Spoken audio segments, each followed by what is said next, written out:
Now let's talk about some infections of the eye, also known as conjunctivitis. Not all infections in the eye are conjunctivitis, but that's definitely the most common. So what is conjunctivitis? So let's look at this diagram of the eye here. So these are the eyelids. Those would be covered in epidermis here on the top and the bottom, but then inside the eyelids, they would also have tissue lining that area where it touches the eye. And there is a layer of really tough connective tissue around the eye. It protects the eye, helps hold it together, keep its shape. That is called the conjunctiva.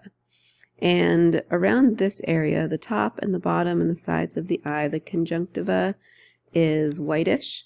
But here right in front of the pupil, that's the hole where it lets light in. And that light will go through the lens and then hit the cells on the back of the eye. And that will take the image or the picture that we're seeing to our brain. But in front of this pupil here, there is a part of that connective tissue that is clear, and that's what we call the cornea, so it can let light through. So what conjunctivitis is, it's an inflammation of this layer of connective tissue around the eye. So the eye often looks red, it often looks really swollen. The eyelids might also be irritated, red, and swollen.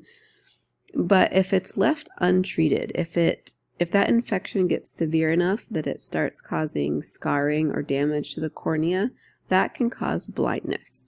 Now, infection is not the only thing that can do this. If you get an injury to the eye, or if you get something irritating it, or scratching up that cornea, then you can get scar tissue that can cause some blindness. But conjunctivitis can eventually lead to that as well. So that's what's happening there. This is also called pink eye because it makes the eye and the eyelids look very pink. They get kind of weepy. They usually get a whole bunch of extra sleepy seeds. And unfortunately, there's a lot of things that can cause this. There are some bacteria. There's one called Haemophilus, Staphylococcus, and Streptococcus. There's a few species of each that if they get in the eye, they can colonize that area, start to grow, cause irritation. E. coli and Pseudomonas are two others that, again, if they get in the eye in large enough amounts, they can cause that.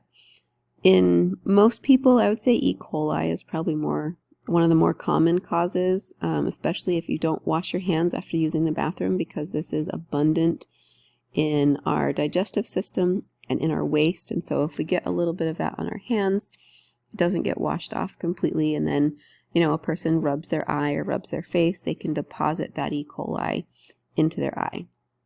There's also a bunch of viruses that can cause conjunctivitis. One is adenovirus.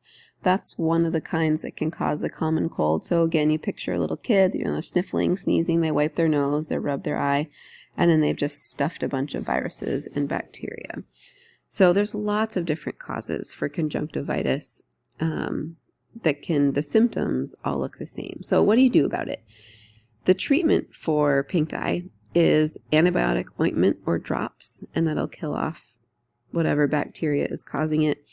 Even if it's a virus that initially caused the pink eye, this extra irritated, inflamed, wet, weepy environment is really good for bacteria.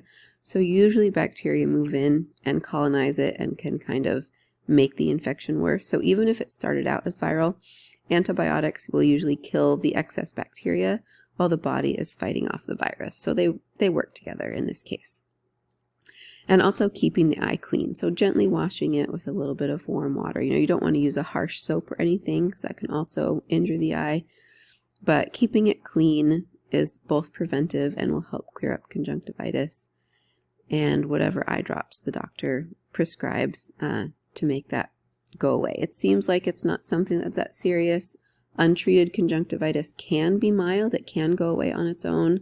But if it doesn't, then it has potential to cause serious damage to the eye. So even if it seems like it's something mild, this is something best looked at by the doctor and treated.